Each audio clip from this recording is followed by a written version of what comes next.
ದರ ಪಟ್ಟಿ ಮತ್ತು ದಾಸ್ತಾನು ವಿವರ ಹಾಕಿದ್ದೀರಾ? ಅದಕ್ಕೆ ಹೊರಗಡೆ ಬಂದ್ಬಿಟ್ರೆ ನೀವೆಲ್ಲ ಏನೇನು ತೋರಿಸಲ್ಲ.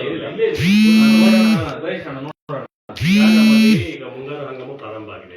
ನಮ್ಮ ಭಾಗದಲ್ಲಿ ಏನು ಪ್ರಮುಖ ಬೆಳೆಗಳಾದಂತಹ ತೊಗರಿ, ಶೇಂಗಾ ಮತ್ತು ರಾಗಿ ಎಲ್ಲವೂ ಕೂಡ ದಾಸ್ತಾನು ಮಾಡ್ತಿದ್ವಿ. ದಾಸ್ತಾನು ಮಾಡಿದ್ವಿ, ಬಿತ್ತನೆ ಬೀಜಗಳು ದಾಸ್ತಾನು ಮಾಡಿದೀವಿ. ದಾಸ್ತಾನಿನ ಪ್ರಮಾಣ ಮತ್ತು ದಾಸ್ತಾನಿನ ದರ ಎಲ್ಲವನ್ನು ಕೂಡ ನಾವು ಅನುಕೂಲ ಆಗೋ ತರ ನೋಡ್ಕೊಂಡು ನಾವು ತಗೊಂಡೋಗ್ಬೋದು. ನಮ್ಮನ್ನು ಕೇಳೋದಿದ್ದಾನೆ ಇಲ್ಲ, ಎಷ್ಟು ದರ ಇದೆ ಏನಿದೆ ಎಲ್ಲ ಹಾಕ್ಬಿಟ್ಟಿದೀವಿ. ಈಗ ನಿಮ್ಗೆ ಎರಡನೇ ಪಾಯಿಂಟ್ ನಿಮ್ಗೆ ಅನ್ವಯಿಸಲ್ಲ. ಮೂರನೇ ಪಾಯಿಂಟ್ ಹೋಗಿ ಸರ್, ನೌಕರರ ಲಂಚ ಬೇಡಿಕೆ ಅಥವಾ ಕರ್ತವ್ಯ ಲೋಪದ ವಿರುದ್ಧ ಸಾರ್ವಜನಿಕರು ದೂರು ನೀಡಲು ಇರಬೇಕಾದಂತ ಭ್ರಷ್ಟಾಚಾರ ನಿಗ್ರಹ ದಳ, ಅದು ACB ಅಂತ ಆಂಟಿ ಕರಪ್ಷನ್ ಬ್ಯೂರೋ ಅಂತ ಇತ್ತು. ಅದು 2000 ಕ್ಯಾನ್ಸಲ್ ಆಯ್ತು ಹೇಳಿ. 2023ರಲ್ಲಿ ಅದನ್ನ ತೆಗೆದು ಲೋಕಾಯುಕ್ತ ಅಂತ ಲೋಕಾಯುಕ್ತ ಸಂಪರ್ಕ ಮಾಹಿತಿ ಎಲ್ಲಿದೆ? ಲೋಕಾಯುಕ್ತ ಸಂಪರ್ಕ ಮಾಹಿತಿ ಇಲ್ಲವಾ? ಅದನ್ನ ಸ್ವಲ್ಪ ದಯವಿಟ್ಟು ಹಾಕ್ಬೇಕು. ಓಕೆನಾ? ನೀವು ಇಲ್ಲ ನಾನು ಮಾಡ್ತೇನೆ, ನೀವೇನ್ ಬೇಡ. ನನ್ನ ಕಾಪಿ ನಾನು ಮಾಡ್ಕೊಂತೀನಿ. ನೋಡ್ಲಿ ರೆಫರ್ಗೆ ಅಂತ ವಿವಿಧ ವಿಭಾಗಗಳ ಕೊಠಡಿಗಳಿಗೆ ನಾಮಫಲಕ ಇಲ್ಲ ಎಲ್ಲ ತಾಂತ್ರಿಕ ವಿಭಾಗ ಮತ್ತು ನಾನು ಹೇಳಿರ್ತೀನಿ ಅದಕ್ಕೆ ಸರ್ ಈ ಕೊಠಡಿಗೆ ನೇಮಿಂಗ್ ಇದೆ. 3-4-5 ನಿಮಿಷ. ಸಿಬ್ಬಂದಿಯ ಅಥವಾ ಅಧಿಕಾರಿಗಳ ಲೇಜರ್ ಮೇಲೆ ಅವ್ರ ಹೆಸರು ಮತ್ತು ಪದನಾಮ ಡೆಸಿಗ್ನೇಷನ್ ಇಲ್ಲ, ಇಲ್ಲಿದೆ. ಇದು ಒಂದ್ ಸ್ವಲ್ಪ ಕಾಣಿಸುತ್ತಾ ಏನಮ್ಮ? ನೋಡ್ರಿ, ಪಿ ಮಂಜುನಾಥ್ ಅವರು ಅಗ್ರಿಕಲ್ಚರ್ ಆಫೀಸರ್ ಅಂತ ಹೇಳಿ. ಓಕೆ, ನಿಮ್ದೆಲ್ಲ ಸಿಬ್ಬಂದಿಗಳು ಐತಾ? ಇದೆ ಡೆಸಿಗ್ನೇಷನ್ ಇದೆ. ನೋಡಪ್ಪ ಬರೀಸಣ ಇದರಲ್ಲಿ ಚೇಂಬರ್ ಮೇಲೆ ಐತಿಲ್ಲ ನೋಡು. ಓಕೆ. 6ನೇದು, ಸರ್ಕಾರಿ ನೌಕರರು ಕರ್ತವ್ಯದ ಸಮಯದಲ್ಲಿ ಕಡ್ಡಾಯವಾಗಿ ಧರಿಸಬೇಕಾದ ಗುರುತಿನ ಚೀಟಿಯನ್ನ ಧರಿಸಿಲ್ಲ. ಇಲ್ಲ, ಇವತ್ತು ಹಾಕ ಬಂದಿಲ್ಲ. ಅದು ಏನಾಗಿದೆ ಅಂತಂದ್ರೆ, ಈ ಗುರುತಿನ ಚೀಟಿ ನಮ್ಗೆ ಇವರಿಂದ ಕಮಿಷನ್ ಇಂದ ಕೊಡಬೇಕಾಗಿದೆ. ನಮ್ಗೆ ಎಡಿ ಆಫೀಸ್ ಅಲ್ಲಿ ಕೊಟ್ಟಿದ್ದಾರೆ, ಹಾಕಿ ಕೊಟ್ಟಿದ್ದಾರೆ. ಸಿಬ್ಬಂದಿಗಳಿಗೆ ಮತ್ತೆ ನಿಮಗೂ ಕೂಡ ಕೊಟ್ಟಿದ್ದಾರೆ. ನೋಡಿ, ಅವ್ರ ಹೆಸರೇನು? ಅವರು ಮಂಜುನಾಥ್ ಅಂತ ಹಾಕಿದ್ದಾರೆ. ಬನ್ನಿ, ಸಿಬ್ಬಂದಿ ಹಾಕಿದ್ದಾರೆ. ಇದು ಅಕೌಂಟೆಂಟ್. ಬನ್ನಿ, ಮಂಜುನಾಥ್ ಅಣ್ಣಾರೆ ಬನ್ನಿ. ದಾಸ್ತಾನು ನಿರ್ವಾಹಕರು ಅಂತ ಹೇಳಿ. ದಾಸ್ತಾನು ನಿರ್ವಾಹಕರು ನೀವೇನಾ? ನಮ್ಮ ಬೇರೆಯವ್ರಿಗೆ ಜೋರಾದ ಚಪ್ಪಳ ತಕ್ಕ. ನೀವು ಕರ್ತವ್ಯದಲ್ಲಿ ಕಡ್ಡಾಯವಾಗಿ ಐಡಿ ಕಾರ್ಡ್ ಹಾಕೊಂಡಿದ್ರೆ ನಿಮ್ಗೆ ಧನ್ಯವಾದಗಳು. ಯಾಕಂತಂದ್ರೆ ಎಷ್ಟೋ ಅಧಿಕಾರಿಗಳು ಹಾಕೊಳ್ಳೋದಿಲ್ಲ, ಅದೊಂಥರ ನಿರ್ಲಕ್ಷ್ಯ. ಹಾಕೊಂಡ್ರೆ ನಡೀತೆ, ಹಾಕೊಂಡಿಲ್ಲ ಅಂತ ನಮ್ನ ಯಾರು ಕೇಳೋರು? ಒಂದ್ ವೇಳೆ ನಮ್ಮ ಮೇಲಧಿಕಾರಿಗಳು ಬಂದ್ರೆ ನಮ್ಗೆ ಇನ್ಫಾರ್ಮ್ ಮಾಡ್ತಾರೆ, ನಾವು ಅಷ್ಟೊಟ್ಟಿಗೆಲ್ಲ ಟಕ್ ಏನಾದ್ರು ಟಿಕ್ ಟಾಕ್ ಆಗಿ ಕೂರ್ಬೋದು ಅನ್ನೋ ದೃಷ್ಟಿ ಇಲ್ಲ. ನಿರ್ಲಕ್ಷ್ಯ ಏನಾಗ್ಬಿಟ್ಟಿದೆ ಅಂತಂದ್ರೆ ಕೆಲಸದ ಒತ್ತಡ ನಂಗೆ ಆಗ್ಬಿಟ್ಟಿದೆ. ಕೇಳಿಲ್ಲ ಒಂದು ನಿಮಿಷ, ನಮ್ಮ ಆಫೀಸ್ ಪರಿಸ್ಥಿತಿ ಹೇಳ್ತೀನಿ. ಇದು ನಮ್ಮ ಚಳ್ಳಕೆರೆ ತಾಲೂಕಲ್ಲಿ ಅತ್ಯಂತ ದೊಡ್ಡ ಹೋಬಳಿ. ನಾನೇ ಗೊತ್ತು ತಳುಕ್ ಅಂತಂದ್ರೆ ಒಂದು ಸುಮಾರು 40,000 ಹೆಕ್ಟೇರ್ ಪ್ರದೇಶ ಬರ್ತಕ್ಕಂಥ ಒಂದು ದೊಡ್ಡ ಹೋಬಳಿ. ಸೊ ಈ ಹೋಬಳಿಯಲ್ಲಿ ಒಟ್ಟು ನಮಗೆ ಕೃಷಿ ಇಲಾಖೆಯಲ್ಲಿ ಮಂಜೂರಾದ ಹುದ್ದೆಗಳ ಸಂಖ್ಯೆ ಬಂದು ಒಟ್ಟು 8 ಜನ. 8 ಕೃಷಿ ಅಧಿಕಾರಿ 2, ಸಹಾಯಕ ಕೃಷಿ ಅಧಿಕಾರಿ 6. ಅದರಲ್ಲಿ ಕೃಷಿ ಅಧಿಕಾರಿ 1 ಉಳಿದಂತ 7 ಸಹಾಯಕ ಕೃಷಿ ಅಧಿಕಾರಿಗಳು ಮತ್ತು ಒಂದು ಕೃಷಿ ಅಧಿಕಾರಿ ಎಲ್ಲವೂ ಕೂಡ ಹುದ್ದೆ ಭರ್ತಿ ಇಲ್ಲ, ಖಾಲಿ ಇದ್ದಾರೆ. ಸೊ ಹಂಗಾಗಿ ಇದನ್ನು ಹೊರತುಪಡಿಸಿ ಸಿಬ್ಬಂದಿಗಳು ಕೊಡಬೇಕು. ಹೌದೇ, ಸಹಾಯಕ ಕೃಷಿ ಅಧಿಕಾರಿ ನಮ್ಮ ಕೆಳದ ಸಿಬ್ಬಂದಿ. ಸಹಾಯಕ ಕೃಷಿ ಅಧಿಕಾರಿ ಅಂದ್ರೆ ಅವರು ನಮ್ಮ ಕೆಳಹಂತ ಸಿಬ್ಬಂದಿ ಇರ್ತಾರೆ. ಯಾರಾದ್ರೂ ಆಗಿರ್ಬೋದು, ಕಂಪ್ಯೂಟರ್ ಆಪರೇಟರ್ ಇಲ್ಲ ಅಂದ್ರೆ ಸಹಾಯಕ ಕೃಷಿ ಅಧಿಕಾರಿ ಅಂದ್ರೆ ಇವು ಅಧಿಕೃತವಾಗಿ ಮಂಜೂರಾದಂತ ಹುದ್ದೆಗಳು. ಸರ್ಕಾರದ ವತಿಯಿಂದ ಮಂಜೂರಾದಂತ ಹುದ್ದೆಗಳು. ಏನ್ ಲೆಕ್ಕ ಸಹಾಯಕರಿದ್ರೆ ಇವೆಲ್ಲ ಔಟ್ಸೋರ್ಸಿಂಗ್, ಹೊರಗುತ್ತಿಗೆ ನೌಕರ ಅಂತ ಹೇಳ್ತಾರೆ. ಮಂಜೂರಾದಂತ ಹುದ್ದೆಗಳ ಖಾಲಿ ಇದನ್ನು ಹೊರತುಪಡಿಸಿ ನಾಯಕತೆ ಅಂತ ಹುಬ್ಳಿ ಇದೆ, ಅದು ಕೂಡ ದೊಡ್ಡ ಹುಬ್ಳಿ ಇದೆ. ಅಲ್ಲಿ ಅಧಿಕಾರಿಗಳೇ ಇಲ್ಲ. ಅಲ್ಲಿ ನನ್ನನ್ನು ಇನ್ಚಾರ್ಜ್ ಮಾಡಿದ್ರು, ಅಲ್ಲಿ ನನ್ನ ಇದಾಕಿದ್ದಾರೆ, ಇನ್ಚಾರ್ಜ್ ಹಾಕಿದ್ದಾರೆ, ಡೆಪ್ಯುಟೇಷನ್ ಮಾಡಿದ್ದಾರೆ, ಪ್ರಭಾರಿಯನ್ನ ಕೊಟ್ಟಿದ್ದಾರೆ. ಹಾಗಾಗಿ ನಮ್ಗೆ ಯಾವ ಬರುವಾಗ ಅಚಾನಕ ಮರ್ತು ಬರ್ತಕ್ಕಂಥದ್ದು ಆಗುತ್ತೆ. ಸೊ ಆ ಕಾರಣಕ್ಕಾಗಿ ನಾವು ಹಾಕ ಬಂದಿಲ್ಲ ಬಿಟ್ರೆ, ಬಟ್ ಕೊಟ್ಟಿದ್ದಾರೆ ನಮ್ಮ ಇಲಾಖೆ. ನಮ್ಮ ನೀವು ಸ್ವಲ್ಪ ಅದಕ್ಕೆ ಒಂದ್ 2 ನಿಮಿಷ ಗಮನ ಕೊಟ್ಟರೆ ಹಾಕೊಂಡ್ಬಿಟ್ರೆ ಮಾಡಲ್ಲ. ನೀವು ಹೇಳೋದಕ್ಕೆ ನೋಡಿ, ಲೈವ್ ನೋಡ್ತಾ ಇರ್ತಕ್ಕಂಥವ್ರು ಇವತ್ತು ಇಡೀ ದೇಶಕ್ಕೆ ಅನ್ನ ಹಾಕುವಂತ ರೈತರಿಗೆ ಸೇವೆ ಕೊಡಬೇಕಾದಂತ ಇಲ್ಲಿ ಇಲಾಖೆಗಳು, ರೈತ ಸಂಪರ್ಕ ಕೇಂದ್ರದಲ್ಲಿ ಸಿಬ್ಬಂದಿಗಳ ಕೊರತೆನೇ ಯಥೇಚ್ಛವಾಗಿದೆ ಅಂತ ಅವರ ಅಧಿಕಾರಿಗಳು ಹೇಳ್ತಾ ಇದ್ರು. ಸಿಬ್ಬಂದಿಗಳ ಕೊರತೆ ಇರೋದ್ರಿಂದ ಇವರಿಗೆ ಒತ್ತಡ ಜಾಸ್ತಿ ಆಗುತ್ತೆ. ಇವರು ಇಲ್ಲಿ ವಿಶೇಷವಾಗಿ ಈ ಹೋಬಳಿ ವ್ಯಾಪ್ತಿಯ ರೈತರಿಗೆನೆ ನೇಮಕವಾಗಿ ಬಂದಂತ ಅಧಿಕಾರಿ ಇವರಿಗೆ ಏನು ಸಿಬ್ಬಂದಿಗಳು ಬೇರೆ ಬೇರೆ ಹೋಬಳಿಯಲ್ಲಿ ಬೇರೆ ಬೇರೆ ರೈತ ಸಂಪರ್ಕ ಕೇಂದ್ರದಲ್ಲಿ ಇನ್ಚಾರ್ಜ್ ಕೊಟ್ಟಾಗ ಇಲ್ಲಿಯೂ ಕೂಡ ಸರಿಯಾಗಿ ಕೆಲಸ ಮಾಡಕ್ಕಾಗಲ್ಲ, ಅಲ್ಲಿಯೂ ಕೂಡ ಸರಿಯಾಗಿ ಕೆಲಸ ಮಾಡಕ್ಕಾಗಲ್ಲ. ಒತ್ತಡದಲ್ಲಿ ಸರ್ಕಾರದ ಆದೇಶಗಳನ್ನ ಮತ್ತು ನಿಯಮಗಳನ್ನು ಉಲ್ಲಂಘನೆ ಮಾಡುವಂತ ಅನಿವಾರ್ಯ ಪರಿಸ್ಥಿತಿ ನಿಮಗೆ ಬಂದೇ ಬರುತ್ತೆ. ಹಾಗಾಗಿ ನಾವು ಕರ್ನಾಟಕ ರಾಷ್ಟ್ರ ಸಮಿತಿ ಪಕ್ಷದವರು ಕಳೆದ 2-3 ವರ್ಷಗಳಿಂದ ನಿರಂತರವಾಗಿ ಸರ್ ರಾಜ್ಯದಲ್ಲಿ ಪ್ರಸ್ತುತ 3.5 ಲಕ್ಷಕ್ಕೂ ಅಧಿಕ ಹುದ್ದೆಗಳು ಖಾಲಿ ಇದ್ದಾವೆ. ಅವುಗಳನ್ನ ತುಂಬ್ರಿ ಅಂತೇಳಿ ಪ್ರಚಲಿತ ಇರ್ತಕ್ಕಂಥ ವಿಷಯ ಅಂದ್ರೆ ಅದನ್ನೇ. ಅದೇ ಸದ್ಯಕ್ಕೆ ಧಾರವಾಡದಲ್ಲೆಲ್ಲ ಎಷ್ಟೋ ವಿದ್ಯಾರ್ಥಿಗಳು ಇವತ್ತು ಅಗ್ರಿಕಲ್ಚರ್ ಓದಿರುವಂತವ್ರು, MA ಮಾಡಿದಿರುವಂತವ್ರು, MP ಏನೋ MEd ಮಾಡಿರುವಂತವ್ರು, ನಂದು MA BEd LLB ಸ್ಟೂಡೆಂಟ್, ನಾನೊಬ್ಬ ನಿರುದ್ಯೋಗಿ ಸರ್. ಯಾಕಂದ್ರೆ ಇವತ್ತು ಸರ್ಕಾರ ಸರಿಯಾದ ಸಮಯಕ್ಕೆ ಏನು ಹುದ್ದೆಗಳನ್ನ ಭರ್ತಿ ಮಾಡದೇ ಇರೋ ಕಾರಣಕ್ಕಾಗಿ ನನ್ನಂತ ಯುವಕರು ಇವತ್ತು 3.5 ಲಕ್ಷಕ್ಕೂ ಎಷ್ಟು ಹುದ್ದೆಗಳಿಂದ ಬಕ ಪಕ್ಷಿ ತರ ಕಾಯ್ತಾ ಇದಾರೆ, ಯಾವಾಗ ನೋಟಿಫಿಕೇಶನ್ ಮಾಡ್ತಾರೆ ಅನ್ನೋ. ಹಾಗಾಗಿ ಈ ಲೈವ್ ನೋಡ್ತಾ ಇರ್ತಕ್ಕಂಥ ಒಂದ್ ವೇಳೆ ಯಾರಿಗಾದ್ರೂ ಇಲ್ಲಿನ MLA-ಗೋ MP-ಗೋ ಅಥವಾ ರಾಜ್ಯ ಸರ್ಕಾರಕ್ಕೂ ಒಂದ್ ವೇಳೆ ತಲುಪಿದ್ರೆ ನೋಡಿ ಸ್ವಾಮಿ, ನಿಮ್ಮ ಏನು ಸರ್ಕಾರದಲ್ಲಿ ಎಷ್ಟೆಲ್ಲ ಸಿಬ್ಬಂದಿಗಳು ಕೊರತೆಯನ್ನು ಅನುಭವಿಸ್ತಾ ಇದಾರೆ, ಎಷ್ಟೆಲ್ಲ ಒತ್ತಡವನ್ನು ಅನುಭವಿಸ್ತಾ ಇದಾರೆ. ಹಾಗಾಗಿ ಎಲ್ಲ ಸಂಪನ್ಮೂಲ ಇದ್ರೂ ಕೂಡ ನೀವು ನೇಮಕ ಮಾಡ್ಲಿಕ್ಕೆ ಹಿಂದೇಟ್ ಆಗ್ತಾ ಇದ್ದೀರಿ. ಓಕೆ, ನೆಕ್ಸ್ಟ್ ಹೋಗೋಣ. ಯಾಕಂದ್ರೆ ಈ ವಿಚಾರ ಬಂತು ಅನ್ನೋ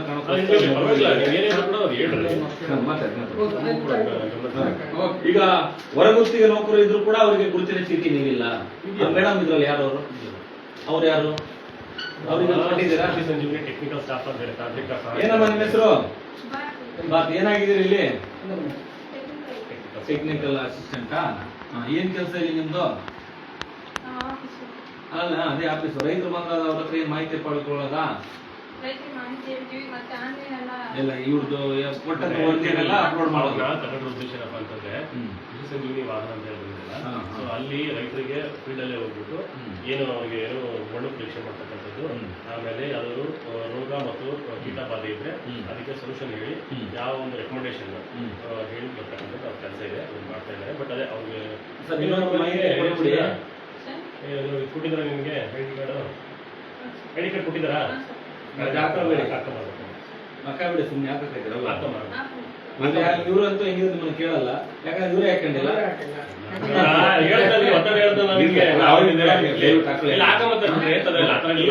ಮಾಹಿತಿ ಕೊಡಿ ಲೈವ್ ನೋಡ್ತಾ ಇರ್ತಕ್ಕಂಥವ್ರಿಗೆ. ಕೃಷಿ ಸಂಜೀವಿನಿ ವಾಹನದಿಂದ ಏನು ಸಾರ್ವಜನಿಕರಿಗೆ ಮತ್ತು ರೈತರಿಗೆ ಲಾಭ ಇದೆ, ಅದ್ರ ಬಗ್ಗೆ ಮಾಹಿತಿ ಕೊಡಿ. ಅಂದ್ರೆ ಈಗ ರೈತರು ನಮ್ಗೆ ಕಾಲ್ ಮಾಡ್ತಾರೆ. ಸಪೋಸ್ ಏನಪ್ಪಾ ಅಂತಂದ್ರೆ ಕೆಲವು ರೈತರನ್ನಪ್ಪ ನಮ್ಗೆ ಹತ್ತಿ ಬೆಳೆದು ಒಂದು ಬೋತ್ ತಂದಿದ್ರು. ಸೊ ಅಲ್ಲಿ ಇನ್ಸೆಕ್ಟ್ ಪೆಸ್ಟ್ ಇರ್ತಾರೆ, ಸೊ ಕೀಟ ಬಾಧೆ ಇರ್ತಾರೆ, ಮತ್ತೆ ರೋಗ ಇರ್ತಾರೆ. ಸೊ ಅವನ್ನ ಕೆಲವು ರೈತರು ಇಲ್ಲಿ ಬರಕ್ ಆಗಲ್ಲ ಅಂತಂದ್ರೆ ನಾಳೆ ಫೀಲ್ಡ್ ಹೋಗಿ ಸೊ ಅಲ್ಲಿ ಅನಾಲಿಸಿಸ್ ಮಾಡಿ ಏನು ರೋಗ ಬಂದಿದೆ ಅಥವಾ ಏನ್ ಕೀಟ ಬಾಧೆ ಆಗಿದೆ, ಇನ್ಸೆಕ್ಟ್ ಇನ್ಫೆಕ್ಷನ್ ಇದೆ, ಅದ್ರ ತಕ್ಕಂತ ಯಾವ ಕೆಮಿಕಲ್ ಸ್ಪ್ರೇ ಮಾಡಿದ್ರೆ ಹತೋಟಿಗೆ ಬರುತ್ತೆ, ಹತೋಟಿ ಕ್ರಮಗಳನ್ನ ತಾಂತ್ರಿಕ ಮಾಹಿತಿಯನ್ನ ನಾವು ರೈತ ಸಮೂಹಕ್ಕೆ ಡಿಸಿಪೇಟ್ ಮಾಡ್ಲಿಕ್ಕೆ ಸೊ ಇರ್ತಕ್ಕಂಥ ಕೃಷಿ ವಾಹನ ಮತ್ತು ಅದಕ್ಕೆ ಒಬ್ಬ ಡ್ರೈವರು, ಒಬ್ಬ ಟೆಕ್ನಿಕಲ್ ಸ್ಟಾಫ್, ಡಿಪ್ಲೊಮಾ ಅಗ್ರಿ ಮಾಡಿರ್ತಕ್ಕಂಥವ್ರನ್ನ ನೇಮಕ ಮಾಡಿಕೊಂಡು ನಾವು ಅದನ್ನ ಎಂಪ್ಲಾಯ್ ಡಿಪ್ಲಾಯ್ಮೆಂಟ್ ಮಾಡಿ ರೈತರಿಗೆ ಉಳಿದಂತ ಸಮಯದಲ್ಲಿ ನಾವು ಕಚೇರಿ ಕೆಲಸವನ್ನು ಕೂಡ ಅವರು ನಿರ್ವಹಣೆ ಮಾಡ್ತಾರೆ. ಅವರು ಡ್ರೈವರ್ ಅವರು ಹೊರಗುತ್ತಿನ ಅವರು ಇಲ್ಲೇ ಇದ್ದಾರೆ, ಇಲ್ಲಿ ಕರೀರಿ, ಅವ್ರನ್ನ ಕರೀರಿ. ಓಕೆ, ವಿವಿಧ ಸೇವೆಗಳ ಶುಲ್ಕ ಪಟ್ಟಿ ಪ್ರಕಟಿಸಿಲ್ಲ. ನೋಡಿದ ಬರೀ ಕಚೇರಿಯಲ್ಲಿ CCTV ಇಲ್ಲ ಅಥವಾ ನೆಪ ಮಾತ್ರಕ್ಕೆ ಇರುವಂತದ್ದು. CCTV ನಮ್ಗೆ ಮಾಡ್ಕೊಟ್ಟಿಲ್ಲ, ಮಾಡ್ಕೊಟ್ಟು ಒಳ್ಳೆ ಆಗ್ತದೆ ನಮ್ಗೆ ಹಾಕಿ ಅಲ್ಲ ನಮ್ಮ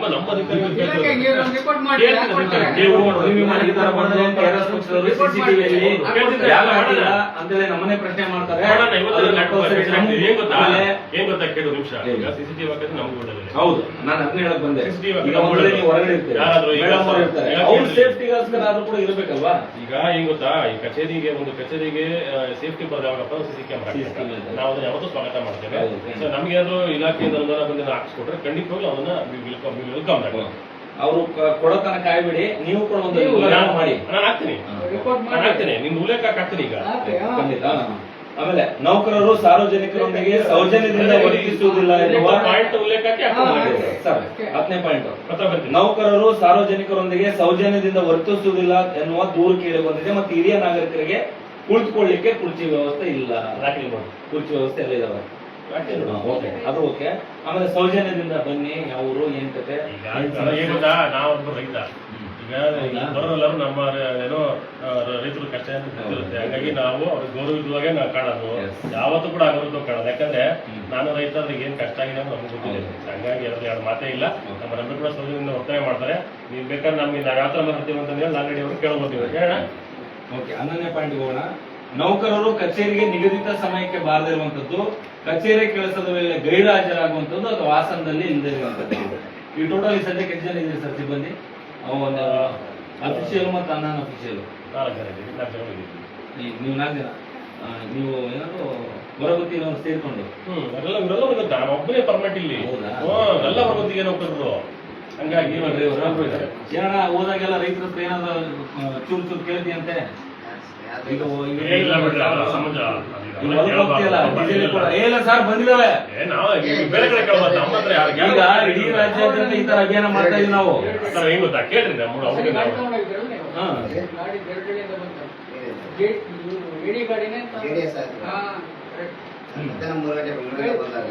ಎಲ್ಲಿ ತಗೊಂಡೋಗಿದ್ರು? ಆತರ ಮಾಡಕ್ ಹೋಗ್ಬೇಡ. ನಮ್ಮ ಮಕ್ಕಳು ಸ್ಕೂಲ್ ಬಂದೆ, ಕಾಲೇಜ್ ಬಂದೆ, ಆತರ ಮಾಡಕ್ ಹೋಗ್ಬೇಡ್ರಿ. ಆಮೇಲೆ ನೀವು ಬೇರೆ ಕಡೆ ಬೇರೆ ಇದ್ರಲ್ಲಿ ಬಂದಿದೆ, ನೀವು ಹೇಳಿದ್ರಲ್ಲ ಸರ್, ಯಾರೊಬ್ರು ರೈತರು ಫೋನ್ ಮಾಡ್ತಾರಂತ ಹೋಗಿರ್ತಾರೆ. ಇವರೆಲ್ಲ ಅವ್ರಿಗೆ ಇನ್ಫಾರ್ಮೇಶನ್ ಕೊಡಕ್ಕೆ ಅವ್ರ ಹತ್ರನೇ ಕಿತ್ತೋದು. ಡೀಸೆಲ್ ಕೊಡೋ, ಪೆಟ್ರೋಲ್ ಕೊಡೋ, ನಾಷ್ಟ ಕೊಡೋ, ಟೀ ಕೊಡಿ ಅಂತ ಗೌರ್ಮೆಂಟ್ ವೆಹಿಕಲ್ ಬಳಸಕ್ಕೆ ನಮ್ಗೆ ನಾವು ಹಿಡಿದಾಕಿದ್ವಿ. ನಾಚಿಕೆನದಲ್ಲ ಅದನ್ನು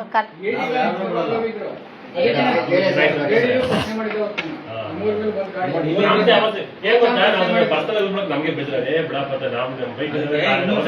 ಮಾಡಂಗೆ ಇಲ್ವಲ್ಲ, ಮಾಡಂಗೆ ಇಲ್ಲ, ಅದು ಇಲ್ಲ, ಅದು ಮಾಡಂಗೆ ಇಲ್ಲ. ಕಚೇರಿ ಆವರಣದಲ್ಲಿ ಸಾರ್ವಜನಿಕರಿಗೆ ಕುಡಿಯುವ ನೀರಿನ ವ್ಯವಸ್ಥೆ ಐತಾ? ಮಾಡ್ಕೊಟ್ಟಿವಿ. ನಾವೇ ನಮ್ಮ ಓನಿಂದ ಮಾಡ್ಕೊಟ್ಟಿವಿ. ಇಲ್ಲ, ರೈತರಿಗೆ ಬಂದಂತವ್ರಿಗೆ ಎಲ್ಲರಿಗೂ ಕೂಡ ಕುಡಿಯುವ ವ್ಯವಸ್ಥೆ, ಆಸನ ವ್ಯವಸ್ಥೆ ಎಲ್ಲವೂ ಕೂಡ ಇದೆ. ಆಮೇಲೆ ಸಾರ್ವಜನಿಕ ಶೌಚಾಲಯ ಇಲ್ಲ ಅಥವಾ ಮುಕ್ತವಾಗಿಲ್ಲ ಸಾರ್ವಜನಿಕರಿಗೆ? ಹಿಂದೆ ನಾವು ಅದನ್ನ ಯೂಸ್ ಮಾಡೋದು, ನಮ್ಮ ಬಂದಂತವ್ರಿಗೆ ಯೂಸ್ ಮಾಡೋದು. ಓಕೆ. ಮಾಹಿತಿ ಹಕ್ಕು ಸಂಪರ್ಕಾಧಿಕಾರಿ ಮತ್ತು ಮೇಲ್ಮನವಿ ಪ್ರಾಧಿಕಾರ ಇದೆ ಹೊರಗಡೆ. ಯಾರು ಈ ಮಾಹಿತಿ ಹಕ್ಕು ಅಧಿಕಾರಿ? ನಾನೇ. ಮೇಲ್ಮನವಿ ಅಧಿಕಾರಿ, ಸಾರ್ವಜನಿಕ ಮಾಹಿತಿ ಅಧಿಕಾರಿ ನಾನಿದೆ. ಮೇಲ್ಮನವಿ ಅಧಿಕಾರಿ ಸಹಾಯಕ ಕೃಷಿ ನಿರ್ದೇಶಕರು ಎಡಿ ಅವರು ಫಸ್ಟ್ ಆಪರೇಟ್ ಅಥಾರಿಟಿ. ಈಗ ನಿಮ್ದು ಹಾಕಿದ್ದೀರಾ, ಬೋರ್ಡ್ ಹಾಕಿದ್ದೀರಾ? ಹಾಕಿದ್ವಿ. ನೋಡಪ್ಪ, ಮಾಹಿತಿ ಹಕ್ಕು ಕಾಯ್ದೆ ಸೆಕ್ಷನ್ 4(1)B ಅಂತೆ ಕಡ್ಡಾಯ ಮಾಹಿತಿ ಪ್ರಕಟಿಸಿರುವಂತದ್ದು, ಕಡತ ಹಾಗೂ ಮಾಹಿತಿ ಪಟ್ಟಿ ಕೆಟಲಾಗ್ ಅಂಡ್ ಇಂಡೆಕ್ಸ್ ಮಾಡದಿರುವಂತದ್ದು. ಕೆಟಲಾಗ್ ಅಂಡ್ ಇಂಡೆಕ್ಸ್ ಇತ್ತೀಚೆಗೆ ಆದೇಶ ಆಗಿರ್ತಕ್ಕಂಥದ್ದು. ನೋಡಿದ್ದೀನಿ, ಹೈಕೋರ್ಟ್ ಆದೇಶ ಆಗಿದ್ದು ಮೇಂಟೈನ್ ಮಾಡ್ತೀವಿ. ರೀಸೆಂಟ್ ಆಗಿ ಇನ್ಕ್ಲೂಡ್ ಮಾಡಿರೋದು 4(1)B ಮತ್ತೆ ಕೆಟಲಾಗ್ ಅಂಡ್ ಇಂಡೆಕ್ಸ್ ಮಾಡಿಲ್ಲ ನೀವು, ಅದನ್ನು ಸ್ವಲ್ಪ ಇಂಪ್ಲಿಮೆಂಟ್ ಮಾಡಿ. ನೌಕರರು ತಮ್ಮ ನ್ಯಾಯಬದ್ಧ ಕೆಲಸ ಮಾಡಲಿಕ್ಕೆ ಲಂಚ ಕೇಳುವ ಬಗ್ಗೆ ಸಾರ್ವಜನಿಕರು ದೂರನ್ನ ಹೇಳಿರುವಂತದ್ದು. ಇಲ್ಲಿ ಉದಾಹರಣೆಗೆ ಈ ಸಿಗುವಂತ ಸೇವೆಗಳನ್ನ ಪಡ್ಲಿಕ್ಕೆ ಬಂದಂತ ರೈತರ ಹತ್ರನೇ ಉದಾಹರಣೆಗೆ ಕೃಷಿ ಉಪಕರಣಗಳನ್ನ ನೀಡ್ತಾ ಇರ್ತೀವಿ. ಆ ಸಂದರ್ಭದಲ್ಲಿ ಕೃಷಿಗೆ 50 ಕೊಡು, 100 ಕೊಡು, ಏನಿಲ್ಲ, ಸ್ವಲ್ಪ ಅದೊಂದು ಸ್ವಲ್ಪ ಮಾಹಿತಿ ಕೊಟ್ಬಿಡಿ ಸರ್, ಏನೇನು ಸಿಗ್ತಲ್ಲ ಅಂತ. ಏನಪ್ಪಾ ಅಂತಂದ್ರೆ, ಕೃಷಿ ಇಲಾಖೆಯಲ್ಲಿ ಸೀಡ್ ಟು ಸೀಡ್ ಬಿತ್ತನೆಯಿಂದ ಕಟಾವಿನ ಹಂತದವರೆಗೂ ರೈತರಿಗೆ ಏನು ಬೇಕಾಗುತ್ತೆ ಅವೆಲ್ಲವನ್ನು ಕೂಡ ನಾವು ನಿಯಮಾನುಸಾರ ಕೊಡ್ತಾ ಹೋಗ್ತಾ ಇರ್ತೇವೆ. ಸೊ ಮುಂಗಾರು ಹಂಗಾಮಲ್ಲಿ ನಮಗೆ ಬಿತ್ತನೆ ಬೀಜದ ಅವಶ್ಯಕತೆ ಇರ್ತದೆ ರೈತರಿಗೆ. ಹಾಗಾಗಿ ಈ ಭಾಗದಲ್ಲಿ ಏನು ಮೇಜರ್ ಆಗಿ ಬಿತ್ತನೆ ಬೀಜ ಬೆಳೆಯನ್ನು ಬೆಳೀತಾರೆ, ಆ ಎಲ್ಲ ಬಿತ್ತನೆ ಬೀಜಗಳು ನಮಗೆ ಸಿಗುತ್ತೆ. ಅದೇ ರೀತಿಯಾಗಿ ಸೂಕ್ಷ್ಮ ನೀರಾವರಿ ಘಟಕ ಯೋಜನೆ ಅಡಿಯಲ್ಲಿ ನಾವು ಸ್ಪ್ರಿಂಕ್ಲರ್ನ ಸೂಕ್ಷ್ಮ ತುಂತುರು ನೀರಾವರಿ ಘಟಕವನ್ನು ಕೂಡ ನಾವು 90% ಸಹಾಯದ ಅಡಿಯಲ್ಲಿ ವಿತರಣೆಯನ್ನು ಮಾಡ್ತೇವೆ. ಆದ ನಂತರದಲ್ಲಿ ಫಾರ್ಮ್ ಮೆಕನೈಸೇಷನ್ ಇಂಪ್ಲಿಮೆಂಟ್ಸ್ನ ಕೂಡ ನಾವು ಏನು ನಮಗೆ ಟ್ರ್ಯಾಕ್ಟರ್ ಆಪರೇಟೆಡ್ ಇಂಪ್ಲಿಮೆಂಟ್ಸ್ ಇರ್ತವೆ ಅವು ಕೂಡ ನಾವು ಕೊಡ್ತಾ ಹೋಗ್ತೇವೆ. ಸೊ ಅದಾದಮೇಲೆ ಬಿತ್ತನೆ ಮಾಡಿದ್ಮೇಲೆ ಏನು ರೋಗ ಮತ್ತು ಕೀಟ ಬಾಧೆಯನ್ನು ತೋಟಿಯನ್ನು ಮಾಡಲಿಕ್ಕೆ ಔಷಧಿಗಳು ಮತ್ತು ನ್ಯೂಟ್ರಿಯೆಂಟ್ಸ್ ಎಲ್ಲವನ್ನೂ ಕೂಡ ವಿತರಣೆ ಮಾಡ್ತೇವೆ, ಇನ್ಕ್ಲೂಡಿಂಗ್ ಮೈಕ್ರೋ ನ್ಯೂಟ್ರಿಯೆಂಟ್ಸ್ ಮತ್ತು ಮೇಜರ್ ನ್ಯೂಟ್ರಿಯೆಂಟ್ಸ್ ಎಲ್ಲವನ್ನೂ ಕೂಡ ನಾವು ವಿತರಣೆ ಮಾಡ್ತಾ ಹೋಗ್ತೇವೆ ಸಹಾಯದ ಅಡಿಯಲ್ಲಿ. ಸೊ ಇದಿಷ್ಟು ನಮ್ಮ ಇಲಾಖೆಯಿಂದ ನಾವು ವಿತರಣೆ ಮಾಡ್ತೇವೆ. ಅದಾದ ನಂತರದಲ್ಲಿ ಕೃಷಿ ಭಾಗ್ಯ ಯೋಜನೆ ಅಡಿಯಲ್ಲಿ ಕೃಷಿ ಕಾಮಗಾರಿಗಳನ್ನು ಕೂಡ ಮಾಡ್ಕೊಳ್ತೇವೆ. ಸೊ ಇದಿಷ್ಟು ಸದ್ಯ ನಮ್ಮ ಇರ್ತಕ್ಕಂಥ ಒಂದು ಪ್ರಮುಖ ಕಾರ್ಯಕ್ರಮಗಳು. ಇನ್ನು ನಾವು ಅನುಷ್ಠಾನ ಮಾಡ್ತಾ ಹೋಗ್ತೇವೆ. ಇದರಲ್ಲಿ ಯಾವುದೇ ಕೊರತೆ ಇಲ್ಲ, ಆಗಲ್ಲ, ಅದು ಕೊರತೆ ಇಲ್ಲ, ಬರ್ತಾರೆ ಅಂದ್ರೆ ರೈತರ ಅಂದ್ರೆ ಅರ್ಜಿಗಳು ಜಾಸ್ತಿ, ಸಂಖ್ಯೆ ಜಾಸ್ತಿ ಆಗ್ತವೆ. ಸೊ ಈ ವರ್ಷ ಅಲ್ಲ ಮುಂದಿನ ವರ್ಷ ನಾವು ಸೀನಿಯರಿಟಿ ಪ್ರಕಾರ ಕೊಡ್ತಾ ಹೋಗ್ತೇವೆ. ಈಗ ಇವೆಲ್ಲ ಸೇವೆಗಳನ್ನ ಅಥವಾ ಸೌಲಭ್ಯಗಳನ್ನ ಪಡಲಿಕ್ಕೆ ರೈತ ಏನ್ ಮಾಡಬೇಕು? What is the process of? ಅರ್ಜಿ ಕೊಡ್ಬೇಕು, ನಮಗೆ ಅರ್ಜಿ ಕೊಡಬೇಕು. ಅದನ್ನ ನೀವು ಯಾವ ತರ ಅವ್ರನ್ನ ಎಲೆಕ್ಟ್ ಮಾಡ್ತೀರಿ? ಅಂದ್ರೆ ನಾವು ಸೀನಿಯರಿಟಿ ಪ್ರಕಾರ ಮಾಡ್ತೇವೆ.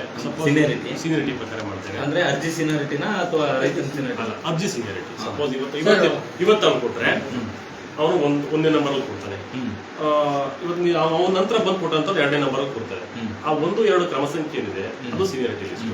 ಸೊ ನಾವು ಫಸ್ಟ್ ನಾವು ಅನುದಾನ ಬಂದ ತಕ್ಷಣ ಅವನಿಗೆ ಕರೆ ಮಾಡಿ ಅವನಿಗೆ ತಗೊಳಕ್ ಇಚ್ಛೆ ಪಟ್ರೆ ಅವನಿಗೆ ಕೊಡ್ತೇವೆ. ಅದಾದ ನಂತರ ಸದ್ಯ ಅವರಿಗೆ ಫಾರ್ಮರ್ಸ್ ರೈತ ಹೊತ್ತಿಗೆ ಇರೋದಿಲ್ಲ, ಸ್ವಲ್ಪ ಏನೋ ಒಂದು ಅನಿವಾರ್ಯ ಕಾರಣದಿಂದ ನಾವು ತಗೊಳಕ್ಕಾಗಲ್ಲ ಅಂತಂದ್ರೆ ನಂತರ ಬಂದಂತ ಕೊಡ್ತಾ ಹೋಗ್ತೇವೆ. ಓಕೆ, ನಮ್ಮ ಕಡೆ ಹೆಂಗಿದೆ ಅಂದ್ರೆ ಸರ್, ಒಂದು ಆಗಿದೆ ಘಟನೆ. MLA ಹೇಳ್ದ, MP ಹೇಳ್ದ, ಇವ್ರು ಹೇಳಿದ್ರಲ್ಲ ಸೀನಿಯರ್ ಒಬ್ಬನ್ ನೀನು ಒಂದಿರ್ತೀಯ, ಈತ 10 ಇರ್ತಾನೆ, ಈತ MLA ಹೇಳ್ಬಿಟ್ರೆ ಅಧಿಕಾರಿಗಳು ಸಾಕು 10 ಫಸ್ಟ್ ಬರುತ್ತೆ, 10ಕ್ಕೆ ಹೋಗುತ್ತೆ. ಈ ತರ ದಯವಿಟ್ಟು ಆ ಥರ ಏನಾನಿದ್ರೆ ಅದಕ್ಕೆ ಆಸ್ಪದ ಕೊಡಬೇಡಿ.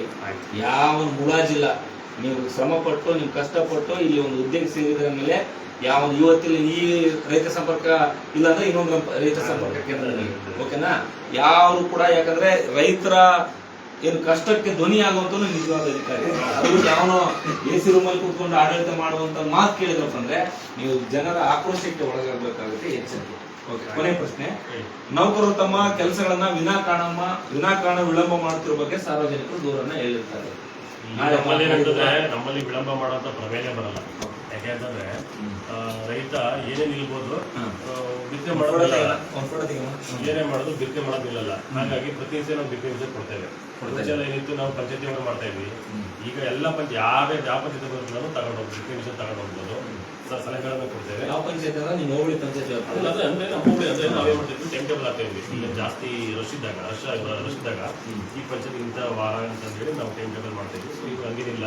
ಸೊ ಯಾವ ಪಂಚಾಯತ್ ಕೂಡ ಕೊಡ್ತಾವೆ, ಅದು ಕೂಡ ಬಿತ್ತನೆ ಮಾಡಬೇಕು. ಸೊ ಹಂಗಾಗಿ ನಮ್ಮಲ್ಲಿ ವಿಳಂಬ ಮಾಡ್ತಕ್ಕಂಥ ಒಂದು ಸಮಯ ನಮ್ಮಲ್ಲಿ ಉದ್ಭವಿಸಲ್ಲ. ನಮ್ಮ ಕಡೆಯಿಂದ ಕೊನೆ ಪ್ರಶ್ನೆ ಸರ್, ಇತ್ತೀಚೆಗೆ ರಸಗೊಬ್ಬರದ ಕೊರತೆ ಆಗ್ತಾ ಇದೆ ರೈತರಿಗೆ. ಎಲ್ಲ ರೈತರು ಕ್ಯೂ ನಿಲ್ಲುವಂಥದ್ದು, ಬೆಳಗ್ಗೆ 5 ಗಂಟೆ ಹೋಗಿ ರಸಗೊಬ್ಬರಕ್ಕಾಗಿ ಏನದು ಮನೆ ಕಾಯುವಂಥದ್ದು.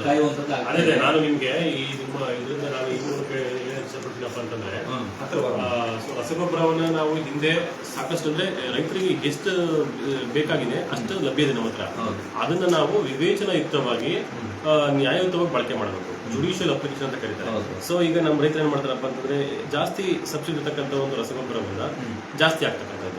ಸಪೋಸ್ ಯೂರಿಯಾಕ್ಕೆ 1500 ರಿಂದ 1300 ರೂಪಾಯಿ ಸಹಾಯಧನ ಇದೆ, ಸರ್ಕಾರ ಸಹಾಯಧನ ಇದೆ. ಬಟ್ ರೈತರಿಗೆ ಎಷ್ಟು ಸಿಗುತ್ತೆ? 250 ರೂಪಾಯಿ, 300 ರೂಪಾಯಿ ಸಿಗುತ್ತೆ. ಸೊ 1200-300 ರೂಪಾಯಿ ಸರ್ಕಾರ ಸಬ್ಸಿಡಿ ಕೊಡುತ್ತೆ. ಇವ್ರು ರೈತ ಸಿಗ್ತಕ್ಕಂಥದ್ದು ಬರೀ 300 ರೂಪಾಯಿ. ಇತರೆ ರಸಗೊಬ್ಬರಗಳೇನಪ್ಪ ಅಂತಂದ್ರೆ 1200-300 ರೂಪಾಯಿ DAP ಕಾಂಪ್ಲೆಕ್ಸ್ ಇರ್ತಾರೆ. ಸೊ ಹಂಗಾಗಿ ಕಡಿಮೆ ಇದೆ ಅಂತಂದೇಳಿ ಹೆಚ್ಚು ಜಾಸ್ತಿ ಯೂಸ್ ಮಾಡ್ತಕ್ಕಂಥ ಬಳಕೆ ಮಾಡ್ತಕ್ಕಂಥ ಪ್ರವೃತ್ತಿ ಇದೆ ರೈತರಲ್ಲಿ. ಅದು ಕಡಿಮೆ ಆಗ್ಬೇಕು. ಅಂದ್ರೆ ಈಗ ಅವೆಲ್ಲ ಕೇಂದ್ರ ಸರ್ಕಾರದಿಂದ ಕಂಪ್ನಿಗಳಿಗೆ ಇದಾಗುತ್ತೆ. ಕಂಪ್ನಿಗಳಿಗೆ ಹೌದು ಅದು ಹಾಕಿರ್ತಾರೆ ನೋಡ್ರಿ, ಸರ್ಕಾರದ ಸಹಾಯಧನ ರೈತ ಒಂದಕ್ಕೆಲ್ಲ ಹಾಕಿರ್ತಾರೆ. ಸರಿನಾ? ಅದು ಕಂಪ್ನಿಗಳಿಗೆ ಯಾರು ಮ್ಯಾನುಫ್ಯಾಕ್ಚರಿಂಗ್ ಯೂನಿಟ್ ಇರ್ತಾವಲ್ಲ, ನಾವು ಉತ್ಪಾದನಾ ಸಂಸ್ಥೆ ಇಲ್ಲಿ 265 ರೂಪಾಯಿ ಪ್ಯಾಕೆಟ್. ಏನಾಗಿದೆ ಅಂತಂದ್ರೆ ಅದೇನಾಗಿದೆ ಅಂತಂದ್ರೆ ಏನಾಗಿದೆ ಅಂತಂದ್ರೆ 296 ರೂಪಾಯಿ ಅವರಿಗೆ ಬೀಳ್ತಾ ಇದೆ ಟ್ರಾನ್ಸ್ಪೋರ್ಟೇಷನ್ ಕಾಸ್ಟ್ ಅಂತ ಹೇಳಿ. ಆ ಕಾರಣಕ್ಕಾಗಿ ಅವ್ರು ಹಂಗಾಗಿದೆ. ಬಟ್ ಅಲ್ಲ, ಆಕ್ಚುಲ್ ಕಾಸ್ಟ್ ಇರೋದು 266.5 266.5 ರುಪೀಸ್ ಅಷ್ಟೇ ಇರೋದು. ಬಟ್ ಏನಂತಂದ್ರೆ ಅವ್ರಿಗೆ ಅಲ್ಲಿಂದ ಮೆಟೀರಿಯಲ್ ಬರ್ತಕ್ಕಂಥದ್ದು ಟ್ರಾನ್ಸ್ಪೋರ್ಟೇಷನ್ ಬಹಳ ಆಗ್ತಿದೆ. ಅದು ನಾನು ಅವ್ರೇನು ಯಾರು ಐಡಿಯಾ ಸಿಕ್ ಮಾಡ್ತಾ ಇಲ್ಲ. ನನ್ನಿಂದ ಅವ್ರು ಏನಾಗಬೇಕಾಗಿಲ್ಲ. ನಾನು ಅಂದ್ರೆ ನಾನು ನಮ್ಮ ಗೊಬ್ಬರ ತಗೋಬೇಕು. ನಾನು ಬೆಳೆ ಹಾಕಿದ್ದೆ, ನಾನು ಶೇಂಗಾ ಬಿಟ್ಟಿದ್ದೆ ಮೊನ್ನೆ ಬೇಸಿಗೆಗೆ. ಗೊಬ್ಬರದ್ದು ನಾನೇ ಅಷ್ಟು ದುಡ್ಡು ಕೊಟ್ಟು ತಗೊಂಬಂದಿದ್ದೀನಿ. ಆದ್ರೆ ಏನಪ್ಪಾ ಅಂತಂದ್ರೆ 300 ರೂಪಾಯಿ ಮೇಲೆ ಯಾರೂ ಮಾರಂಗಿಲ್ಲ. ಯಾಕಂದ್ರೆ 296 ರೂಪಾಯಿ ನಾನೇ ನೋಡಿದ್ದೀನಿ, 296 ರೂಪಾಯಿ ಅವ್ರಿಗೆ ಬಿದ್ದಿದೆ. ಸೊ 300 ರೂಪಾಯಿ ಮೇಲೆ ಯಾರು ಮಾರಾಟ ಮಾಡಂಗಿಲ್ಲ. ಮಾರಾಟ ಮಾಡಿದಂಥವ್ರಿಗೆ ನಾವು ನೋಟಿಸ್ ಕೊಟ್ಟು ಜಾರಿ ಮಾಡಿ ಸೂಕ್ತ ಕಾರಣ ಕೊಡಲಿಲ್ಲ ಅಂತಂದ್ರೆ ನಾವು ಲೈಸೆನ್ಸ್ ಕ್ಯಾನ್ಸಲ್ ಮಾಡಿದ್ದೀನಿ. ನಾನು ಯಾರಿಗೆ ಹಿರಳ್ಳಿ ಮಾಡಿದ್ದೀನಿ, 2 ನೋಟಿಸ್ ಕೊಟ್ಟು ಸೂಕ್ತ ಕಾರಣ ಇಲ್ಲ ಅಂತ ಲೈಸೆನ್ಸ್ ಕ್ಯಾನ್ಸಲ್ ನಾವು ಈಗ ರೆಕಮೆಂಡ್ ಮಾಡ್ತೀವಿ. ಆ ಥರ ಇದೆ. ಬಟ್ ಏನಂತಂದ್ರೆ ಈ ವಿಷಯ ಏನಪ್ಪ ಅಂತಂದ್ರೆ, ರಸಗೊಬ್ಬರಗಳನ್ನ ನಾವು ಮಿತವಾಗಿ ಬಳಕೆ ಮಾಡ್ಕೋಬೇಕು. ಅಂದ್ರೆ ಶಿಫಾರಸ್ ಏನಿದೆ, ಸಪೋಸ್ ಈಗ ಪ್ರತಿಯೊಂದು ಬೆಳೆಗೂ ಒಂದೊಂದು ಶಿಫಾರಸ್ ಇರ್ತದೆ. ಇಷ್ಟ ಹಾಕ್ಬೇಕು, ಇಷ್ಟು ಕೆಜಿ 10-50 ಅಂತ ಇರುತ್ತೆ, ಭತ್ತಕ್ಕೆ 10-50, ಮೆಕ್ಕೆಜೋಳಕ್ಕೆ. ಸೊ ಏನು ಶಿಫಾರಸಿನ ಪ್ರಮಾಣ ಇದೆ ಅಷ್ಟು ಮಾತ್ರ ಬಳಕೆ ಮಾಡ್ಕೋಬೇಕು. ಅದಕ್ಕಿಂತ ಹೆಚ್ಚಿನದಾಗಿ ಬಳಕೆ ಮಾಡ್ಕೊಂಡ್ರೆ ಏನಾಗುತ್ತಪ್ಪ ಅಂತಂದ್ರೆ ಮಣ್ಣಿನ ಆರೋಗ್ಯ ಹಾಳಾಗುತ್ತೆ.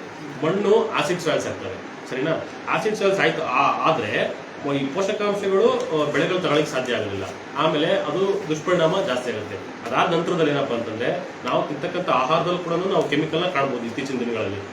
ಅದಕ್ಕೆ ಪ್ರಮುಖ ಕಾರಣನೇ ಯಥೇಚ್ಛವಾಗಿ ರಸಗೊಬ್ಬರಗಳನ್ನ, ರಾಸಾಯನಿಕಗಳನ್ನ ಬಳಕೆ ಮಾಡ್ತಕ್ಕಂಥದ್ದು. ಹಾಗಾಗಿ ಸರ್ಕಾರ ಏನ್ ಮಾಡಿದೆ, ಈಗ ಥ್ರೂ FID ಮುಖಾಂತರನೇ ಮಾಡಬೇಕು. ಅವ್ರಿಗೆ ಎಷ್ಟು ಜಮೀನಿದೆ, ಹಿಂದೆಲ್ಲ ನಾವು FID ಇಸ್ಕೊಳ್ತಿರಲಿಲ್ಲ. ಅವ್ರಿಗೆ ಸಪೋಸ್ 10 ಚೀಲ ಬೇಕಾದ್ರೆ 10 ಚೀಲ ಕೊಡ್ತಾ ಇದ್ರು ಅಂಗಡಿಗಳಲ್ಲಿ. ಡೀಲರ್ಸ್ 15 ಚೀಲ ಬೇಕಾದ್ರೆ 15 ಚೀಲ ಕೊಡ್ತಾ ಇದ್ರು. ಈಗ ಆ ಥರ ಇಲ್ಲ. ಅವನ ಒಂದು ಜಮೀನಿಗೆ ಆಧಾರವಾಗಿ ಅವನ ಜಮೀನು ಎಷ್ಟಿದೆ, ವಿಸ್ತೀರ್ಣಕ್ಕೆ ಅನುಗುಣವಾಗಿ ರಸಗೊಬ್ಬರಗಳನ್ನು ಇರ್ತಕ್ಕಂಥ ಒಂದು ಕೆಲಸ ಆಗ್ತಾ ಇದೆ ಅವಾಗ.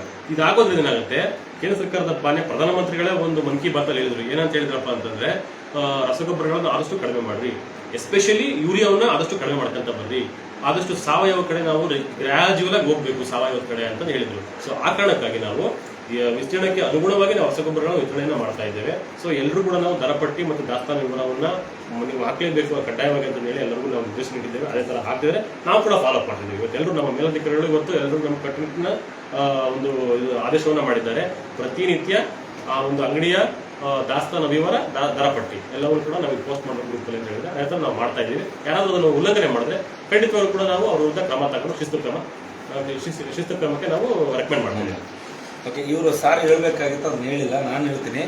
ಮುಂಚೆ ಎಲ್ಲ ಸರ್ಕಾರನೇ, ಕೇಂದ್ರ ಸರ್ಕಾರ ಅಥವಾ ರಾಜ್ಯ ಸರ್ಕಾರನೇ ಎಲ್ಲಿ ಗೋಡನ್ ಇದೆ ಅಲ್ಲಿಗೆ ಸರಬರಾಜು ಮಾಡ್ತಾ ಇತ್ತು. ಈಗ ಆ ಸರಬರಾಜು ಖರ್ಚು ವೆಚ್ಚವನ್ನ ಅವರೇ ಯಾರು ಇರ್ತಾರಲ್ಲ ಅಂಗಡಿ ಮಾಲೀಕರನ್ನೇ ಭರಿಸುವಂತ ಕೆಲಸ ಕೇಂದ್ರ ಸರ್ಕಾರಕ್ಕೆ ಆದೇಶ ಮಾಡಿದೆ. ಆ ಕಾರಣಕ್ಕೋಸ್ಕರ ಉದಾಹರಣೆಗೆ ಚಿತ್ರದುರ್ಗದಿಂದ ಇಲ್ಲಿ ತರಬೇಕಾದಂತ ಖರ್ಚುವನ್ನ ಸೇರಿಸಿ ಮಾರಾಟ ಮಾಡ್ಲಿಕ್ಕೆ ಸರ್ಕಾರ ಅವಕಾಶ ಕೊಟ್ಟಿದೆ. ಹೌದಲ್ವಾ? ಅಲ್ವಾ? ಮುಂಚೆ ಎಲ್ಲ ಇಲ್ಲಿಗೆ ಬೇಕಂತಂದ್ರೆ ಸರ್ಕಾರನೇ ಒದಗಿಸ್ಬಿಡ್ತಾ ಇತ್ತು, ಎಷ್ಟು ಬೇಕಷ್ಟು. ಸರ್ಕಾರ ಆದೇಶ ಮಾಡಿಲ್ಲ ಸರ್, ಈಗ ಅಂಗಡಿಯಾಗ ಮಾಡ್ಕೊಂಡಿರ್ತಾರೆ. ಇಲ್ಲ ಅಂದ್ರೆ ನಾವು ಸರ್ ಆದೇಶ ಇಲ್ಲ. ಇವಾಗ ಒಂದು ಟೆಂಡರ್ ಹಾಕ್ತೀನಿ ನಾನು, ಅಂದ್ರೆ ಆಫೀಸಲ್ಲಿ ಟೆಂಡರ್ ಸರಿದೆ ಅಲ್ಲಲ್ಲ, ನೀವು ಬೆಳೆ ಸರಿ ಇದೆ. ಬಟ್ ಆದ್ರೆ ಈಗ ಅವ್ನು ತರಲ್ಲ ಅಂತಂದ್ರೆ ನಮ್ಮ ರೈತರಿಗೆ ಅಲ್ವಾ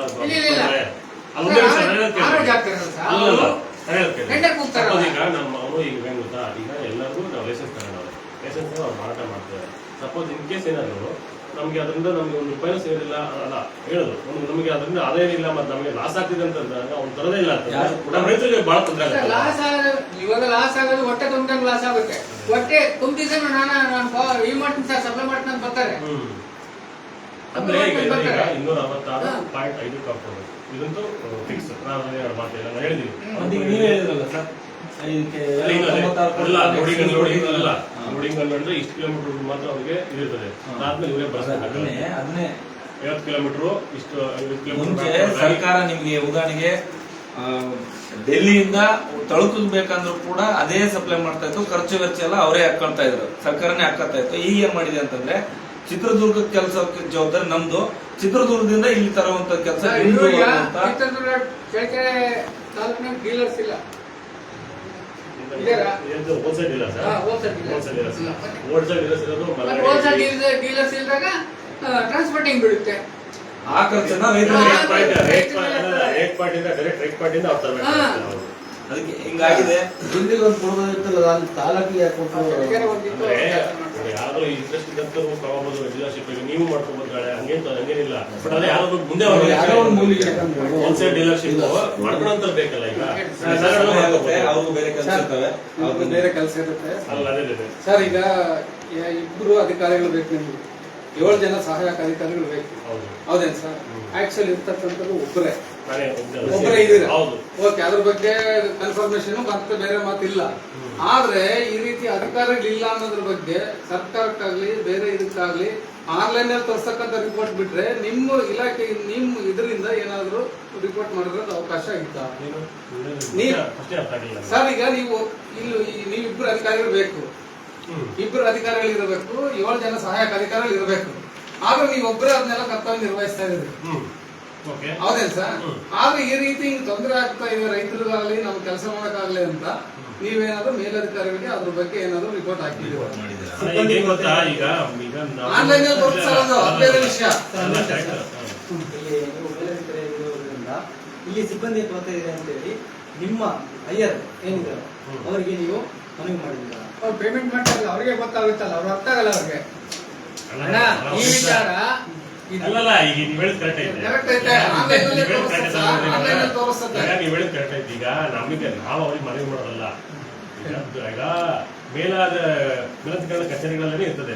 ಈಗ ಮಂಜೂರಾದ ಹುದ್ದೆ ಎಷ್ಟು, ಖಾಲಿ ಇರ್ತಕ್ಕಂಥವಿಷ್ಟು, ಹಾಲಿ ಇರ್ತಕ್ಕಂಥ ಜನ ಅವ್ರಿಗೆ ಗೊತ್ತಿರುತ್ತೆ. ಸರ್, ನಾನೇ ಹೇಳ್ತಾ ಇದ್ದಲ್ಲ, ಆನ್ಲೈನ್ ನಲ್ಲಿ ಅದೇ ತೋರಿಸ್ತದೆ. ಆದ್ರೂ ನೀವು ನಮಗೆ ಮೇಲಧಿಕಾರಿಗಳಿಗೆ ನಾವು ಆ ರೀತಿ ಆದೇಶ ಮಾಡಕ್ ಬರಲ್ಲ. ಆದೇಶ ಅಲ್ಲ ಸರ್, ರಿಕ್ವೆಸ್ಟ್ ಅಲ್ಲ, ನಾವು ರಿಕ್ವೆಸ್ಟ್ ಹಲವಾರು ನಾವು ಸಭೆಗಳಲ್ಲಿ ಹೇಳ್ತಿರ್ತೀವಿ.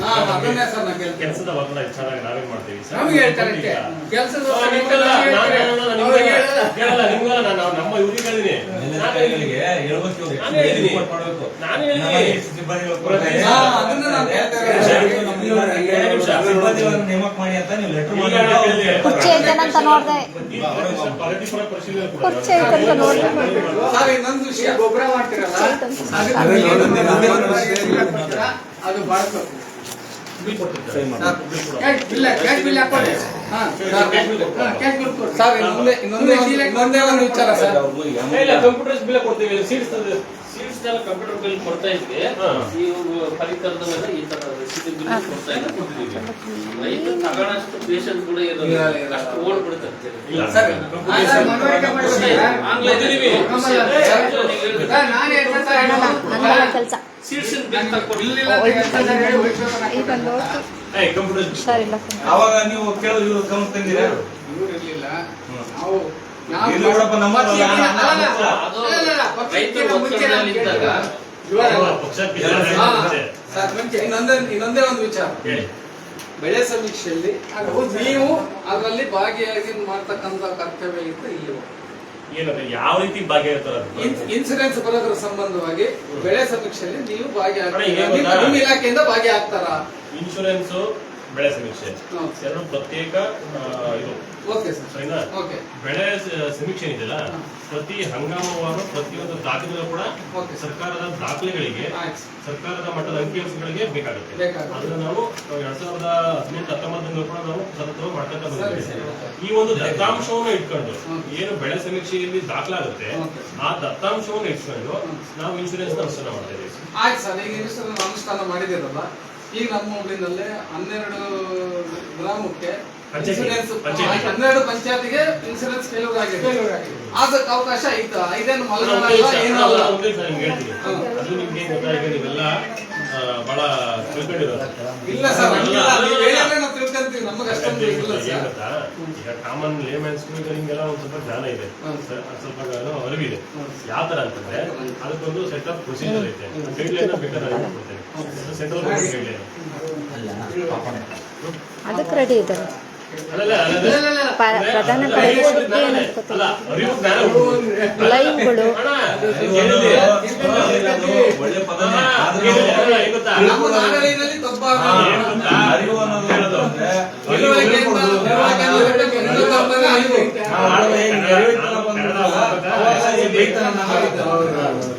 ಅಂದ್ರೆ ಒಂದು ಸಮಾನಾರ್ಥಕ ಪದ ಬರೆದ್ರಿ ಅಂತ ಕೊಟ್ಟಿದ್ದಾರೆ, ಇನ್ನೂ ಜ್ಞಾಪಕ ಐತೆ. ಅರಿವಿಗೆ ಸಮಾನಾರ್ಥಕ ಪದ ಬರೆದ್ರಿ ಅಂತ ಇತ್ತು. ಅದೇನದು ತಿಳುವಳಿಕೆ, ಜ್ಞಾನ, ಇವೆರಡು ಸಮಾನಾರ್ಥಕ ಪದಗಳು. ಏನಂತಂದ್ರೆ ಏನಪ್ಪ ಅಂದ್ರೆ ನಮ್ಮ ರೈತ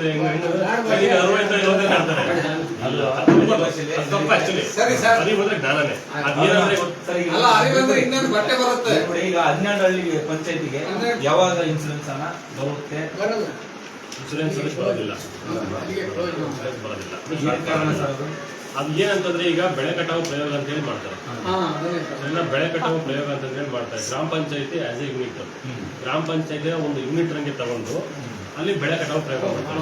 ಬೆಳೆ ಕಟಾವು ಪ್ರಯೋಗ ಮಾಡ್ತಕ್ಕಂಥವ್ರು ಮೂಲ ಕಾರ್ಯಕರ್ತರು ಕೃಷಿ ಇಲಾಖೆಯಿಂದ ಇರ್ತಾರೆ, ತೋಟಗಾರಿಕೆ ಇಲಾಖೆಯಿಂದ ಇರ್ತಾರೆ, ಕಂದಾಯ ಇಲಾಖೆಯಿಂದ ಇರ್ತಾರೆ, ಗ್ರಾಮೀಣಾಭಿವೃದ್ಧಿ ಇಲಾಖೆ ಸೆಕ್ರೆಟರಿ ಇರ್ತಾರೆ. ಸೊ ಇವರೆಲ್ಲರೂ ಕೂಡ ಹಂಚಿಕೆ ಆಗ್ತವೆ. ಕೃಷಿ ಇಲಾಖೆ ಮಾತ್ರ ಅಲ್ಲ. ಅಂದ್ರೆ ಇನ್ಶೂರೆನ್ಸ್ ಬಹಳ ಸಣ್ಣದಿದೆ.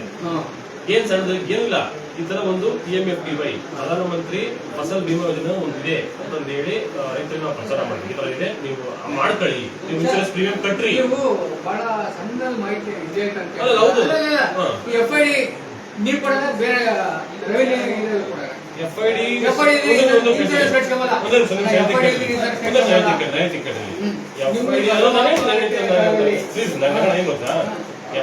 ಅಂತಂದ್ರೆ ಫಾರ್ಮರ್ ಐಡೆಂಟಿಫಿಕೇಶನ್ ನಂಬರ್.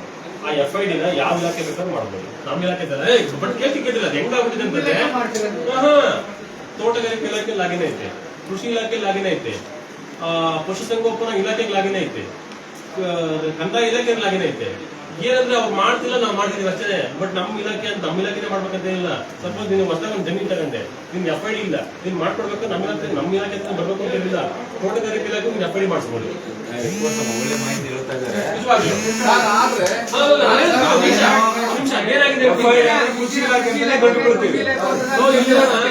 ಇದೇ ಗೊತ್ತಾದ್ರು ಡಿಪಾರ್ಟ್ಮೆಂಟ್ ಆಫ್ ಇ ಗವರ್ನೆನ್ಸ್ ಬರ್ತಕ್ಕಂಥದ್ದು FID. ಅವರು ಅದನ್ನ ಮಾಡಿರೋದು ಏನಕ್ಕೆ? ಸಪೋಸ್ ಈಗ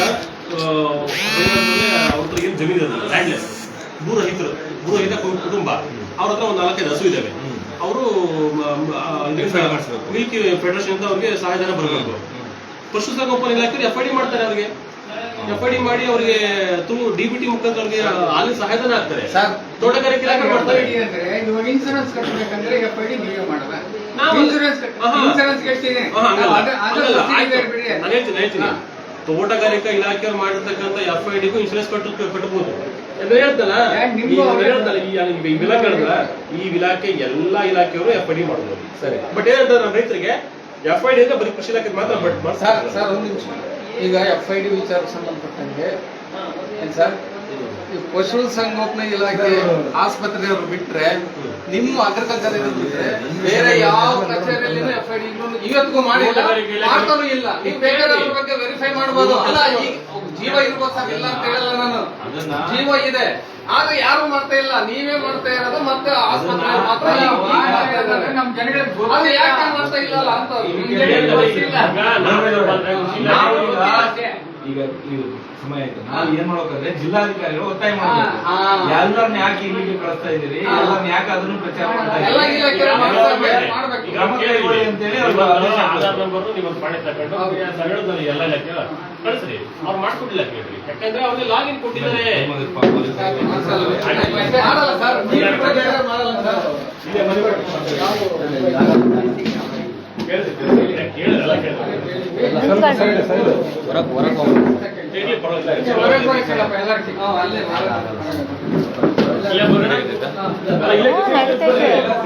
ಕಾರ್ಯದರ್ಶಿಗಳು ಕಪಾಲ ಕೊಡ್ಸ್ಕೊಂಡು ಕರ್ನಾಟಕ ಗೊತ್ತಿದೆ. ಅಲ್ಲ, ಪ್ರಧಾನ ಕಾರ್ಯದರ್ಶಿ ಕೆಲಸ ನಾವು ಮಾಡ್ತೀವಿ.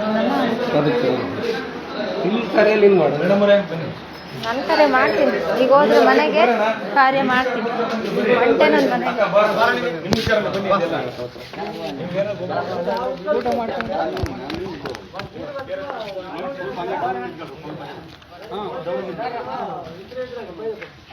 ಎಲ್ಲ ಬರೀ ರೈತರಲ್ಲ.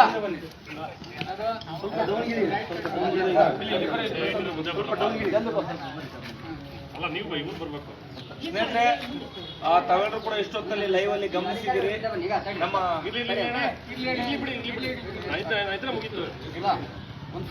ಇಷ್ಟೊತ್ತು ನಮ್ಮ ಕೃಷಿ ಅಧಿಕಾರಿಗಳಾದಂತ ಶ್ರೀ ಮಂಜುನಾಥ್ ಅವರು ತಲೆ ಒಂದ್ ಸ್ವಲ್ಪ ಕ್ಲೀನ್ ಆಗಿ ಇಟ್ಕೊಂಡು ರೈತರಿಗೆ ಅನುಕೂಲಕರವಾದಂತ ವಿಚಾರಗಳನ್ನ ಮತ್ತೆ ವಿಶೇಷವಾಗಿ ನಮಗೆ ಗೊತ್ತಿರುವಂತ ಹಲವಾರು ವಿಚಾರಗಳನ್ನ ನಮಗೆ ತಿಳಿಸ್ಕೊಟ್ಟಿದ್ದಾರೆ. ಅದ್ರ ಜೊತೆಗೆ ನಾವು ಲಂಚ ಮುಕ್ತ ಅಭಿಯಾನದ ಭಾಗವಾಗಿ ಏನೋ ಸರ್ಕಾರಿ ಕಚೇರಿಗಳಲ್ಲಿ ಇರುವಂತ ಕೆಲವೊಂದು ಲೋಪದೋಷಗಳನ್ನ ಸರಿಪಡಿಸಿಕೊಂಡು ಸಾರ್ವಜನಿಕರಿಗೆ ಮತ್ತೆ ರೈತರಿಗೆ ನ್ಯಾಯವನ್ನು ಒದಗಿಸಿ ಮತ್ತೆ ಸರ್ಕಾರದ ಆದೇಶಗಳನ್ನ ನಿಯಮಗಳನ್ನ ಪಾಲನೆ ಮಾಡಿ ಅಂತೇಳಿ ಸುಮಾರು ಒಂದು 17 ಅಂಶಗಳ ಪಟ್ಟಿಯನ್ನು ಓದಿದಾಗ ಅವರು ಕೂಡ ಬಹಳಷ್ಟು ನಮಗೆ ಮಾಹಿತಿಯನ್ನು ಕೊಟ್ಟರು ಮತ್ತೆ ಕೆಲವೊಂದನ್ನ ಸರಿಪಡಿಸ್ಕೊಳ್ತೀನಿ ಅನ್ನುವಂಥ ಭರವಸೆಯನ್ನು ಕೂಡ ಕೊಟ್ಟಿದ್ದಾರೆ. ಈ ಭರವಸೆ ಮೇರೆಗೆ ಏನೆಲ್ಲ ಲೋಪದೋಷಗಳಿವೆ ಅನ್ನುವಂಥ ಪಟ್ಟಿಯನ್ನ KRS ಪಕ್ಷದ ಎಲ್ಲ ಸೈನಿಕರ ನೇತೃತ್ವದಲ್ಲಿ ಮನವಿ ಮಾಡ್ತಾ ಇದ್ದೀವಿ.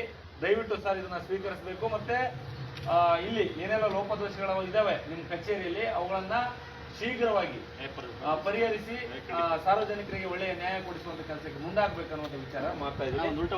ಫೋಟೋ ನೀನು ಬಾಣ, ಫೋಟೋ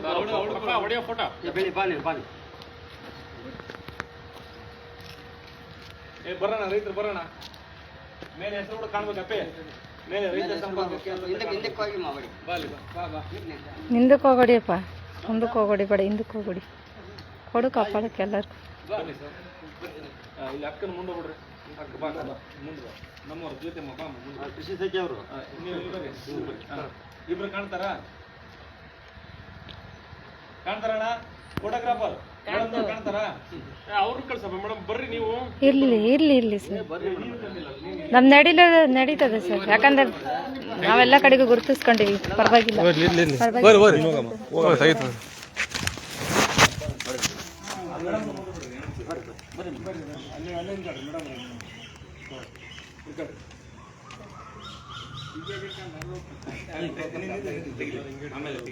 ಬಂದೇನಪ್ಪ ಫೋಟೋಗ್ರಾಫರ್, ಬರ್ ಇದೊಂದು ಫೋಟೋ ಇದಂತ ಮೇಡಮ್ ಬೇಗ ಟೈಮ್ ಒಂದು ಪಾಪ ಇಷ್ಟೊತ್ತು ಭಾಳ ಸಹಕಾರ ಕೊಟ್ಟಿದ್ದೀರಿ ಸರ್. ನಿಮ್ಮ ಪರವಾಗಿಲ್ಲ, ನೀವೆಲ್ಲ ನಾವು ಹೇಳ್ಬೇಕಲ್ವಾ, ಬೇರೆ ಅಧಿಕಾರಿಗಳು ಆಗ್ತು ಅಂತ ಅಷ್ಟೇ. ಅಣ್ಣ, ಹತ್ರ ಮಾಡ. ಒಳ್ಳೆ ವಿಷಯ. FID ಬಗ್ಗೆ